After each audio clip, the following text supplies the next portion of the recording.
Hello, my name is Andrew Collins and I'm a telly addict. Television has a big problem. Not competition from YouTube and social media, not continued fragmentation of the available audience by cable and on demand, not even the decline of traditional advertising revenues. What to do with Danny Baker? So where shall we first break ground on our symposium of the substrata? Nobody gets between me and the front row at a Danny Baker appreciation rally.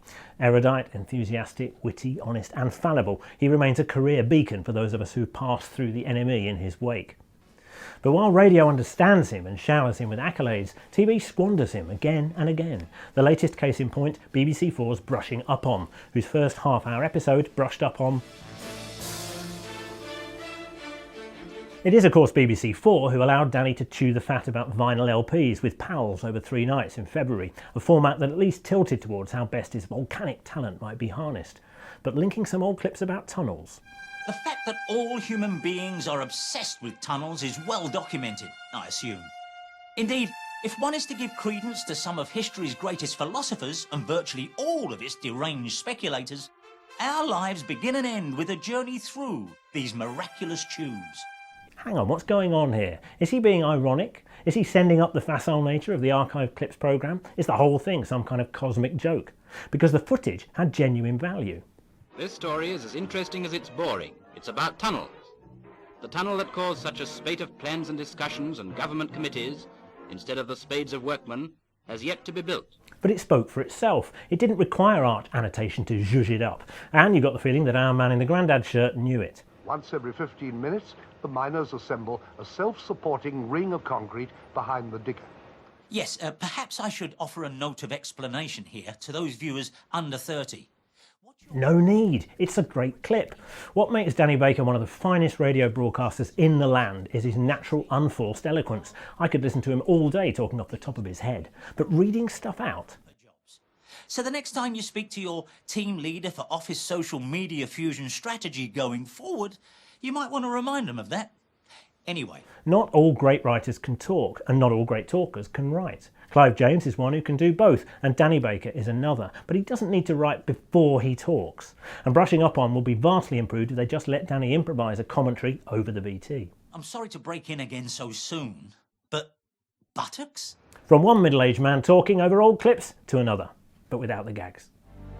Though the myth lives on that the United States won World War II, serious historians agree that it was the Soviet Union and its entire society, including its brutal dictator, Joseph Stalin, who, through sheer desperation and incredibly stoic heroism, forged the great narrative of World War II. Hang on, did an American just say on record that America didn't win World War II? What kind of pinko bedwetting communist propaganda is this?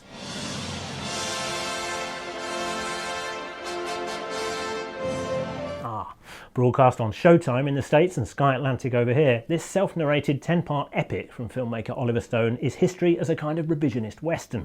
Pitched somewhere between Jeremy Isaacs and Adam Curtis, I think it may have been made specifically for me.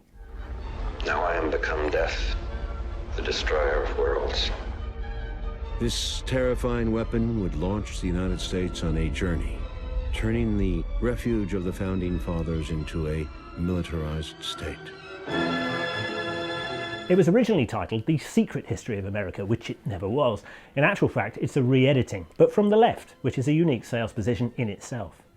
Unlike The World at War, or its even more pertinent follow-up, Cold War, Stone's series calls no witnesses and has no interest in testimony. Not a single participant is interviewed. It's just newsreel, some cool animated maps, and a quick glimpse of the author at the beginning with his pitch. There have been some profound mistakes, but we still have a chance, I strongly believe, to correct them. Who does he remind you of? I'm not saying Stone is a communist, but this bold, personal, provoking remix of events must surely have nudged him up the CIA's hit list. You have to love him though, if only for his idiosyncratic intonation when reading sentences out loud. By 1939, Roosevelt told his cabinet that his policies in Spain had been a grave mistake and warned that they all soon would pay the price. And warned that they all soon would pay the price. Is he leaving gaps when he turns the page? Leon Trotsky, whom Stalin had assassinated the year before in his exile in Mexico City. The year before in his exile in Mexico City. None of which subtracts from the bracing impact of his told history of the United States. Be careful out there, Mr. Stone. And you, Mr. Sweeney. Journalists are all but banned from North Korea, so I'm going in undercover, part of a tour group. John Sweeney, intrepid investigative journalist and shouter at Scientologists, who gave us an untold history of North Korea in one of these editions of Panorama whose ratings are sent through the roof by a preceding news story, built up by a BBC-hating media and a self-hating BBC. The fact that Sweeney had posed as an academic from the London School of Economics in order to sneak into North Korea with a party of its students during Kim Jong-un's proposed last week on the planet was never supposed to be the story, but it almost overshadowed the real headlines. At the moment, the situation is very tense, as you know. Nobody knows when the war will provoke, but anyhow, we'll be safe in our country. You know, our boss has the mark, the Korean International Travel Company, so the Americans won't strike our boss. So that's what nervous laughter really sounds like. Journalistic methodology apart, this was a gripping half hour of factual television, a unique glimpse behind the iron curtain of rhetoric and Freudian insecurity that separates Pyongyang from, well, everywhere else. Some of the secret film's most chilling insights were its most mundane. They're building a bank, night and day. Day and night. It's all 4 in the morning.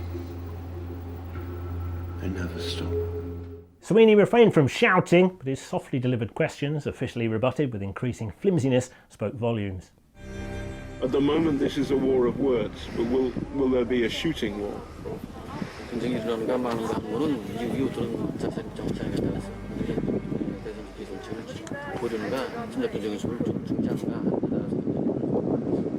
Now that really is scary.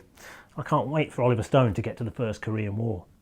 Another ailing regime, the writers of 30 Rock lightened the geopolitical mood in the season 6 finale shown last week on Comedy Central, where NBC's very own John Sweeney, Elizabeth Banks' Avery Jessup, has recently been released from North Korea after being kidnapped.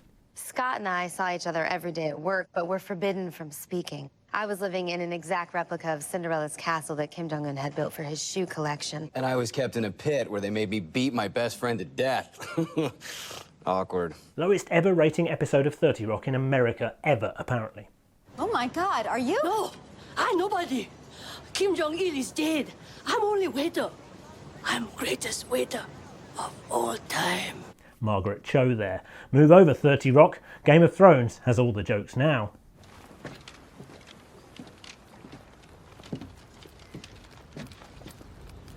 No spoilers, but someone has died at River Run, and Edmure Tully, younger brother of Catelyn Stark, is tasked with lighting the flame of the ship's burial.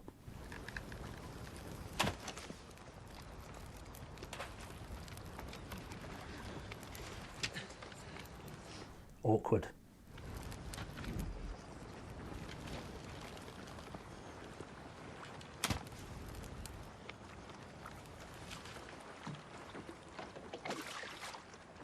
Honestly, it's like Monty Python and the Holy Grail.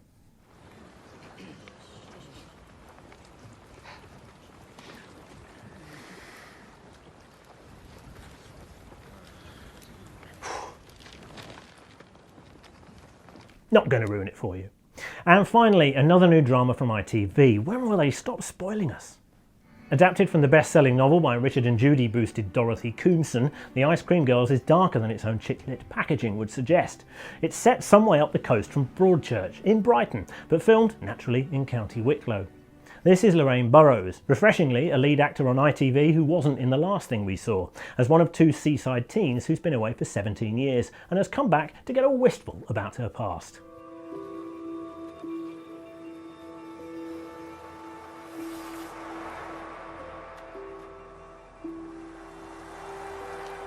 This is good.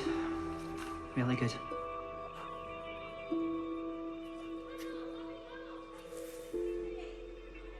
Perform like this in the exam next month. I promise you'll have your maths GCSE.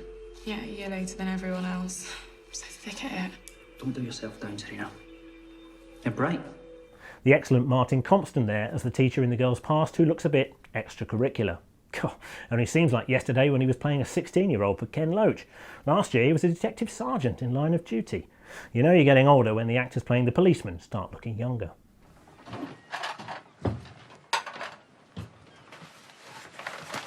This is Poppy, played by Jodie May, who again is a bit more interesting than the usual first thought casting in mainstream drama.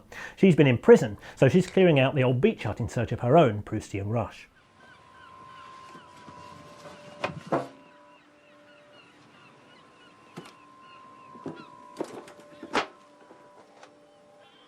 I won't ruin it for you in case you've taped it. Not sure how writer Kate Brooke will spin this one out over 3 parts, as the opener placed a lot of cards on the table, but I'll see it through, as she wrote most of Mr. Selfridge. I've read lukewarm reviews which seemed a bit harsh. Maybe they just didn't love the 90s. What now?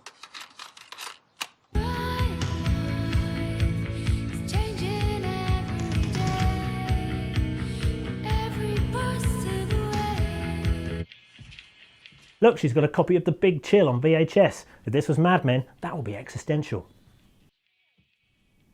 Let's end with the genius coda from last week's Modern Family on Sky 1, if you're a Godfather fan. Don't ever ask me about my business, Claire. What are you talking about? Don't ask me about my business. I wasn't. Good. Don't.